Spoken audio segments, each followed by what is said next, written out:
Yesu ashimwe cyane bavandimwe nshuti z'umusaraba, nezera Imana cyane mpaye kano kanya kugira ngo tubane mu buryo bwo gusangira ijambo ryayo. Ndashima Imana ko yandinze kandi ko namwe warinze. Imana ihabwe icyubahiro. Njye rero ubaramutsa ndi Reverend Dr Mutaganda Marcel. Reka rero dusenge kugira ngo twinjire mu mwanya w'ijambo. Mana nziza, Mana nkuru, Mana nzima, ndagushimye cyane ko wongeye kumpa uno mwanya kugira ngo mbashe gutambutsa ijambo ryawe. Ijambo ryawe ni ryiza, ijambo ryawe ni rizima, rifite imbaraga, rifitemo ibikomeresho bituma dushikama mu murimo wawe, mu gakiza twakiriye. Nyuma rero Mana nziza, kugira ngo uyu mwanya mfashe ntaba ari jye mbure, ntaba ari jye ugira icyo nkora, ugira icyo mvuga, ahubwo umwuka w'Imana aze abane nanjye, anshoboze, anyuze muri jyewe ibyayo Imana bibasha guhembura jyewe ubwanjye n'abankurikiye. Urakoze ko ubyumvise, byose mbisabye Imana mu izina rya Yesu Umwami wacu, amen. Imana ishimwe cyane rero kuko iduha n'umwanya kugira ngo dusange ijambo ryayo. Turasangira ijambo ry'Imana riri mu gitabo cya Daniyeli igice cya 6. Ni igice kitari gitoya, ni igice gifite imirongo 29. Ntabwo ari mike rero, kandi iyi mirongo 29 dushobora kuyigabanya mu duce dutoya kugira ngo tubashe neza kumva ibikubiye muri kino gice. Rero iki gitabo cya Daniyeli ni igitabo nk'uko nkunda kubibwira abantu, gisaba gusobanukirwa neza ibigikubiyemo, ndetse by'umwihariko kuyoborwa n'umwuka wera kugira ngo umuntu abashe kumva neza ibikubiye muri icyo gitabo. Rero reka rero twinjire muri igice cya 6 nacyo twumve ibigikubiyemo. Twagerageza kureba gukora division mu duce dutoya, niturangiza turebe amasomo twavana muri kino gice. Ntabwo rero igice cya 6 ntibugisome nk'uko nkunda kubivuga iyo ndi kwigisha kuri kino gitabo, iminota yashira ndi kugisoma, ariko mwebwe ndasaba kugira ngo muzagisome cyose. Kino gice cya 6 ni inkuru yakubiyemo cyane cyane inkuru ivuga ibigendanye na Daniyeli mu rwobo rw'intare. Ni igice abantu bakunda kwigishaho kuko habonekamo amagambo ahumuriza abantu bageze mu kaga, ku Imana ibasha gutabara abantu bageze mu kaga, igatabara abantu bayo. Rero icyo kiryoshye tugiye kugira ngo tugisangire, twinjiremo cyane, twicukumbure, turebe diviziyo zacyo ndetse n'amasomo twavana mu kino gice. Ngira ko bwanjye kino gice nasanze nakidiviza mu duce dutoya 8 w'iparti. Agace ka mbere cyangwa se ka diviziyo ka mbere, nsanga nagahera ku murongo wa mbere nkageza ku murongo wa 4. Kubera ku murongo wa mbere kugeza ku murongo wa 4 havuga umwami, ni umwami Dariyo. Umwami Dariyo afata umugambi, afata icyemezo cyo kugabanya igihugu cye cyangwa se ubwami bwe mo intara 120, maze muri izo ntara 120 agashyiramo abatware 3 bagombaga kujya bamuha raporo kugira ngo adapfirwa ubusa, hatagira ikintu gipfapfana.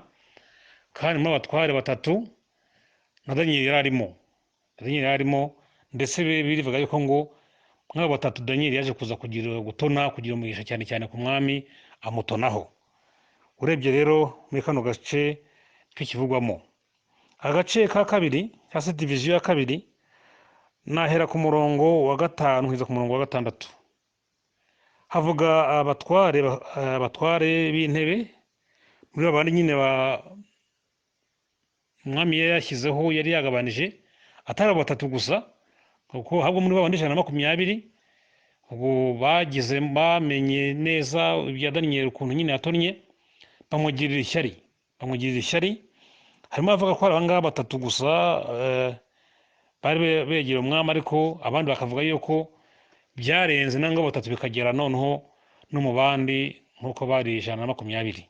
Bamugirira ishyari rero, basanga kuba yaratonnye ku mwami ari ikibazo, batabyishimiye, bamugirira ishyari, ndetse bashakisha ukuntu bamushinja ibyaha, barakarakara, bashakisha ukuntu ikintu baheraho bamushinja ibyaha, kandi bikaba byahama, bikaba byafata, barakibura.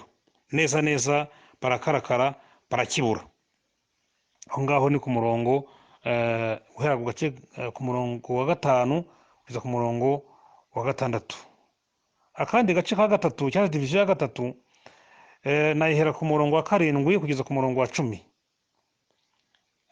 Abatware nyine bamaze kubura ikindi ikintu bashingiraho kugira ngo barege Daniyeli cyo cyafata, noneho rero bashakisha ubundi buryo bahimba amayeri cyangwa se impamvu baheraho ifatika babwira umwami kandi ikemerwa. Bahembara amayeri kuko baramaze kubona ko ndetse uko abana n'abandi no mu muryango byose babibuze, baravuga bati reka noneho rero dushingire ku myizerere, dushingire ku mategeko, uburyo abaho mu kwizera, mu gukiranuka mu mategeko y'Imana ye, taribyo dushingiraho. Basanga rero Daniyeli mu bundi akunda gusenga, mu buzima bwe umuntu ukunda gusenga cyane, batereka duhindure uburyo twoshye umwami, tubwire umwami yuko nta muntu n'umwe mu gihugu ukwiriye kugira indi mana asenga cyangwa se undi muntu yasaba ikintu uretse kugisaba umwami. Kumva ko umwami arabyishimira cyane kuko byari ibintu bimuhaye icyubahiro cyinshi, kumva ko umuntu wese icyo akeneye agomba kumunyuraho, ubwayo byari ishema. Aya mayeri rero cyangwa se ubwo buryo bahisemo bwo kubwira umwami rwose kuko anabwishimira, kwumva ari ibintu bimuhaye ikuzo, bimuhaye icyubahiro, bimuhaye ishema. Bambwiye bati umuntu wese uwo ari we wese nta yindi mana agomba gusenga keretse wowe. Ikintu cyose umuntu akeneye ahora agisaba umwami, aremera kandi aravuga bati umuntu rero uzabyirengaho akaba agize indi mana asenga cyangwa se ikindi kintu cyangwa se ahandi hantu yanyura ashaka ikintu, yanyura ku muntu yagisaba umuntu, yagisaba yasenga ubundi buryo, uwo muntu rero azahanwe. Shyiraho itegeko rwose, noneho umuntu uzibeshya akabirengaho azahanwe mu buryo bukomeye cyane, atabwe mu rwobo rw'intare. Nuko rero umwami arabyumva, aravuga ati nta kibazo, arabyakira, asinya n'itegeko. Kandi itegeko nyine ry'Abamedi ntabwo ryavuguruzwaga. Uyu ni umwami wa mbere wari utegetse ku ngoma nyine y'Abamedi, kuko Belushazari nyine wari warasimbuye se Nebukadinezari bategekaga abami bw'Abaroma, bari baratsinzwe nyine. Belushazari yari yaratsinzwe, noneho nyine uyu ni umwami wa mbere Dariyo watangiye gutegeka nyine ubwami bw'Abamedi n'Abaperesi. Amategeko yabo ntiyavuguruzwaga, niko hano Bibiliya ivuga. Ubwo rero umwami arabyemera, arangije ashyiraho na kashe, yandika nyine urwandiko nyishyiraho na kashe. Agace ka 4 navuga ni ku murongo wa 11 wonyine. Umurongo wa 11 wonyine uvuga ko Daniyeli amaze kubona, reka tunawusome twumve. Maze Daniyeli yumvise ko urwandiko rwashyizweho ukuboko, ajya iwe, kandi amadirishya y'inzu ye yari akinguye yerekeye i Yerusalemu. Akomeza kujya apfukama 3 mu munsi asenga Imana ye, akayishimira nk'uko yari asanzwe agenza. Ahangaha Daniyeli amenye ko bamugambaniye ko ntiyacika intege, arakomeza arasenga. Agace ka 5 ni uguhera ku murongo wa 12 kugeza ku murongo wa 18. Havuga abatware bashyikiriza Daniyeli, abatware bakurikiranaga hafi ngo bamenye ko Daniyeli nyine azakomeza gusenga. Babona akomeje gusenga, noneho bajya kurega umwami. Rero akabwira umwami bati iryategeko washyizeho abandi baryubahirije, ko Daniyeli we ntabyitayeho, yakomeje gusenga nk'uko byari bisanzwe. Ubwo rero ugomba kumuhana, nta bintu byinshi, niko bimeze, ugomba kumuhana. Niyo magambo, niyo nkuru ikubiyemo hano hagati, guhera ku murongo wa 12 gusa ku murongo wa 18. Kandi umwami rwose ngo ababazwa n'ibyo bintu, n'ibyo birego, n'uwo mutego wagushijwemo n'abo batware. Nuko ubwo nyine ko nta kundi bigenza, kuko nyine bamubwiraga bati itegeko wasinye ntirivuguruzwa, n'Abamedi n'Abaperesi ntirivuguruzwa. Agace ka 6 kari ku murongo wa 19 kugeza ku murongo wa 24. umurongo wa 19 kugeza 24 hagaragaza umwami ababazwa na Daniyeli, uko nyine abatware bamaze kwataka umwami bamubwira yuko ibyo yasinye atavuguruzwa, ko agomba kumuta mu rugo rw'intare, nyine nta kundi yo kugenda, nyine yamuteye mu rugo rw'intare. Hano ku murongo wa 19 hagaragaza umubabaro, ukuntu umwami Dariyo yababaye, ukuntu yababaye akagira agahinda, ndetse Bibiliya ivuga ko ngo yarakeshe ijoro ryose. Umurongo wa 19 tubasome twumve ngo nuko umwami asubira mu nzu ye akesha ijoro yiraje ubusa, ntibamuzanira ibyo kumucurangira, ntiyarushya agoheka. Imana ishimwa cyane. Umwami ababajwe, yari azi neza, Daniyeli yari amaze kumenya neza ko ari umukiranutsi, ariko bitewe n'uko nyine aguye mu mutego w'abagambanyi, habazwa nyine n'ubuzima bwa Daniyeli atari mu rugo rw'intare.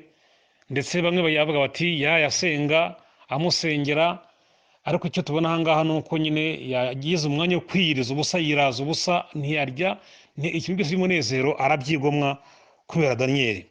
Iyo usomye rero kugeza ku murongo wa 24 ubona ko bwakiye akajya kureba Daniyeli ku rwobo rw'intare, agahamagara akiri kwa Daniyeli umugaragu w'Imana, ese ya Mana ukorera yabashije kubukiza?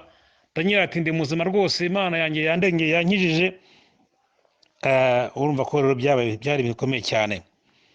Ku murongo wa 24 haravuga ngo umwami ahera ko anezerwa cyane, ategeka ko bakura Daniyeli mu rwobo, nuko bamukuramo basanga ntacyo yabaye, kuko yari yiringiye Imana ye. Imana ishimwe cyane.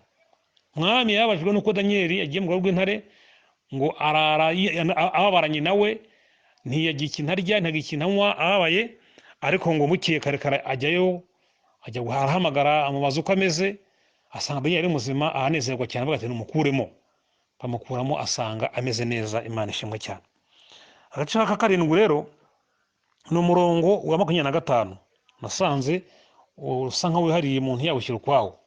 Umwami ahorera Daniyeli ajugunya mu rwobo babagambanyi, babandi bose bagize uruhare mu kumushukashuka, mu kumutega umutego kugira ngo ashyireho iteka ryo kubuza abantu gusenga. Kumbe Daniyeli bari guhiga, umwami yari amaze kubavumbura n'ubugome bwabo. Umwami aravuga ati babajugunye mu rwobo rw'intare, mwebwe n'abagore banyu n'abana banyu. Ni akaga. Umuntu yakibaza ati aba bana bazize iki, abagore bazize iki? Ariko nyine niko byaremeze muri icyo gihe nyine, kuko umugabo niwe wabaga ari umukuru w'umuryango, wari umutware, shefu, iyo yabaga akoze ibyaha niwe baguzwe, niwe barwaga, niwe hagaga agaciro. Akoze ibyaha rero n'umugore we n'abana babigenderagamo, hose rero batera mu rwobo rw'intare, intare zirabarya zirabatanyagura. Nuko nyine Daniyeli ahorera umwami Dariyo ahora Daniyeli kuko hari umukiranutsi. Guhera ku murongo wa 26 kugeza 29 n'agace ka 8, agace ka nyuma kagaragaza noneho rero umwami ahimbaza Imana ya Daniyeli, yandika urwandiko. Umwami yandika urwandiko, arwandikira abantu mu moko yose, ahimbaza Imana, avuga ati ku murongo wa 27 aravuga ngo nshyizeho itegeko ngo abantu bo mu butware bwose bwo mu gihugu cyanjye bajye bubaha Imana ya Daniyeli, bahindire imishyitsi imbere yayo, kuko ariyo Mana nzima ihoraho iteka ryose. Ubwami bwayo ntibuzarimburwa, kandi ubutegetsi bwayo buzageza ku mperuka. Imana ishimwe cyane. Daniyeli kubera gukiranuka kwe, kubera kubaha Imana kwe, bitumye umwami Dariyo nawe ahimbaza Imana.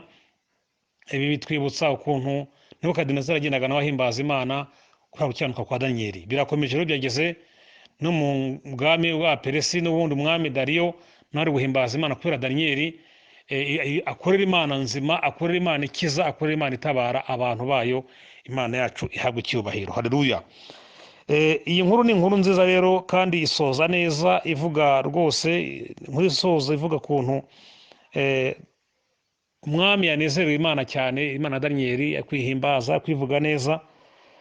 Kandi ku murongo wa 29 havuga ngo ku ngoma ya Dariyo no ku ngoma ya Kuro umuperesi daniyeli agubwa neza akabikuye mu kubaha imana, akuye mu kunezeza imana, mu kunezerwa imana. Hari umugani uvuga ngo imbuto isoromwa ku giti cy'umuruho, imbuto nziza, imbuto iryoshye ubasha kuyisoroma ku giti cy'umuruho. Ni ukuvuga rero ngo ntabwo tuzajya tubona ibyiza gusa biturutse mu tutavunitse, tutagutse, ariko nyine ahangaha imbuto nziza, nyine imbuto iryoshye isoromwa ku giti cy'umuruho. Imana ishimwe cyane. Ahangaha daniyeli baramukujije, bamuhaye icyubahiro, ariko bivuye ko yari yemeye no kujya gute, no kuba yajya mu rwobo rw'intare, akayemeye no guhara amagara ye. Imana ishimwe cyane. Aha rero yari diviziyo ya kino gice. Reka rero turebe amasomo twihuta twavana muri kino gice cya gatandatu. Ni amasomo menshi, nasanze hano umuntu yavanamo amasomo agera ku 8, kandi amasomo turayanyuramo twihuta turebe icyo twakwigira ku kino gice cya gatandatu. Isomo rya mbere ni ukwirinda ishyari. Twabonye yuko abatware bari kumwe na daniyeli bamugiriye ishyari, ndetse baramugambanira kugira ngo arinde kuba yataga mu rwobo rw'intare, kugira ngo arinde kuba yapfa. Ntabwo ari byiza, ishyari ni ribi.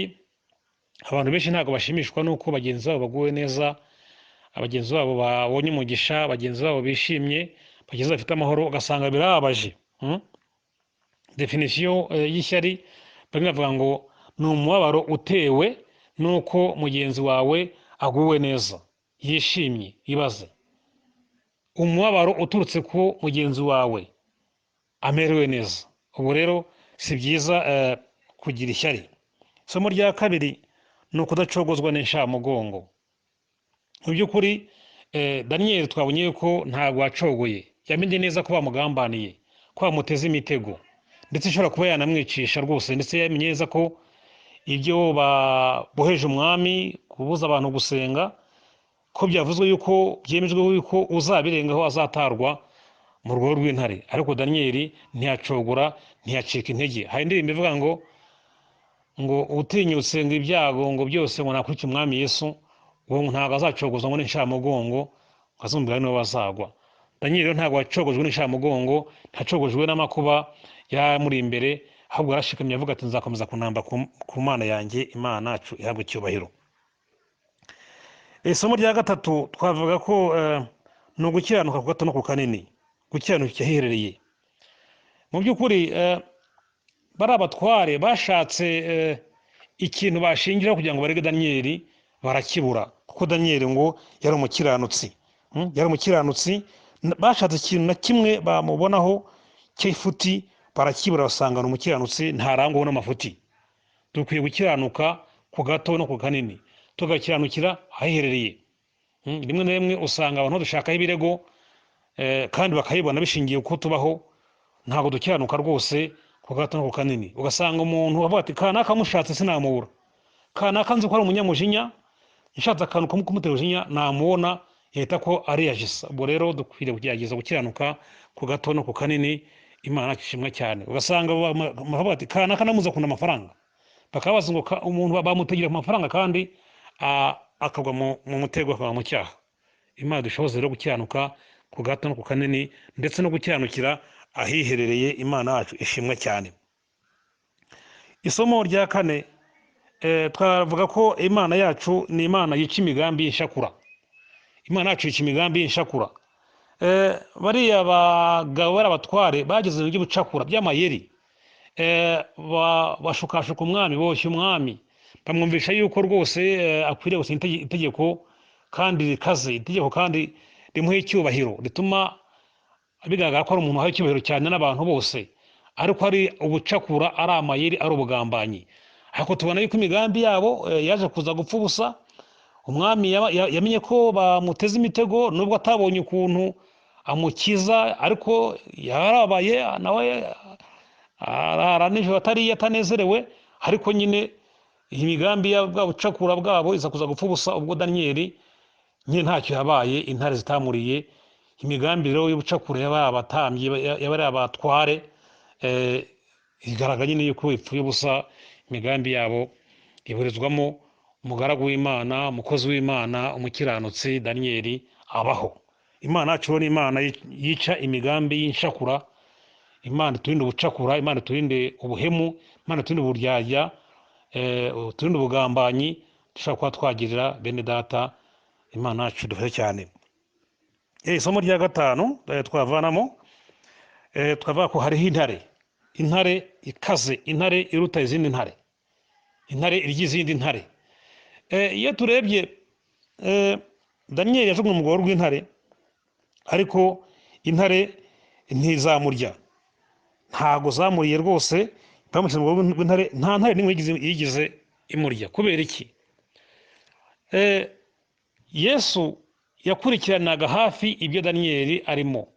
Mu gihe Daniyeli yasengaga ngo akinguye n'amadirishya, noneho kugira ngo binamenyekane rwose ko amaze kunamba ku Mana ye, Yesu yakomeje kumuba hafi, Yesu yakomeje kumwitaho. Rero Yesu yagiye mu rwobo rw'intare mbere, adisipurina intare, azishyira ku murongo, azibuza yuko, ndetse azimenyesha yuko hagiye kuza umugaragu wayo ugiye kuza kuhatemberera, ko nta n'imwe igomba gushaka ukuntu yamucokoza. Intare ziramwumvira.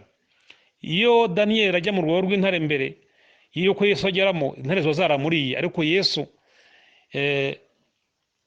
yarahari, Yesu yarahari, ndetse abasha kurinda umugaragu we witwa Daniyeli. Ijambo ry'Imana dusoma muri Yesaya 43 ku murongo wa 2, haravuga ukuntu nitugera mu makuba, nitugera mu kaga, Imana izaba iri kumwe natwe. Nitunyura no mu muriro, nitunyura no mu mazi, mbese mu yanywa n'amakuba, Yesu azaba ari kumwe natwe. Iko ni ukuri rero yabanye n'umugaragu we Daniyeli, ndetse kuko ari intare y'umuryango wa Dawidi, niko Bibiliya ivuga. Intare y'umuryango wa Dawidi rero yagombaga gushyira ku murongo wa disipurine izindi ntare zisanzwe nyine zikamwubaha, zikamwumvira. Imana ishimwe cyane. None uyu munsi rero Yesu wacu aracyakora, ni intare ifite imbaraga, ni intare ibasha kuturinda no kuturengera mu gihe imikaka y'intare nageranya n'ibibazo n'ibigeragezo bya hano mu isi iduhaguruki twasamiye. Intare y'umuryango wa Dawidi iracyari ku ngoma, kandi iracyari hafi kugira ngo ibashe kudukiza no kuturengera. Imana ishimwe cyane.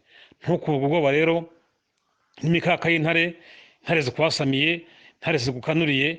Yesu wacu, intare y'umuryango wa Dawidi, iracyari kandi yanesheje, izakurengera, izaturengera. Imana yacu ihabwe icyubahiro. Isomo rindi twavana mu kino gice cya gatandatu, ubwo tuze ku isomo rya gatandatu, ni imirimo yigisha kuruta amagambo. Daniyeli tubona ko icyo birigaragaza no gutona kwa Daniyeli ku mwami nta kindi ni ugukiranuka n'imirimo, ni ugukiranuka binyuze mu mirimo. Baramukontorolaga bakareba uko abaho, bakabonana umuntu urangwa no gukiranuka, wirinda amafuti muri byose, kandi haba mu bikorwa, haba mu byo avuga, uko abanye n'abandi, ugasanga ni umuntu ukiranuka, ni umukiranutsi. Rero ntabwo rero amagambo gusa hari icyo yamara, ahubwo imirimo, ibikorwa dukora birigisha kuruta amagambo. Wavuga amagambo menshi, ariko ntukore imirimo abantu bareba, hakundi akaza ku mirimo mikeya, wavuze amagambo gusa ugasanga byavuze ntacyo bitanze. Mu cyase mu bundi buryo, shyira mu bikorwa ibyo wigisha, shyira mu bikorwa ibyo uvuga, kiranuka, kandi ukiranuka binyuze mu mirimo. Imana ishimwe cyane. Isomo rya 7 twavana mu kino gice, tugomba gukiranuka kugeza ku gupfa, gukiranuka kugeza ku gupfa. Tubona neza yuko Daniyeli nta n'amasezerano yandi yari yihariye yari afite. Abantu iki gihe, abakristo iki gihe, usanga ati Imana avuganye nanjye, Imana avuganye nanjye, ugasanga mbese ikintu ashyira imbere akangisha ni amasezerano. Hari icyo Imana ambwiye. We Daniyeli hari mu kwizera gusa, we hari mu kwizera, yarizeye ngo Imana ifasha kunkiza.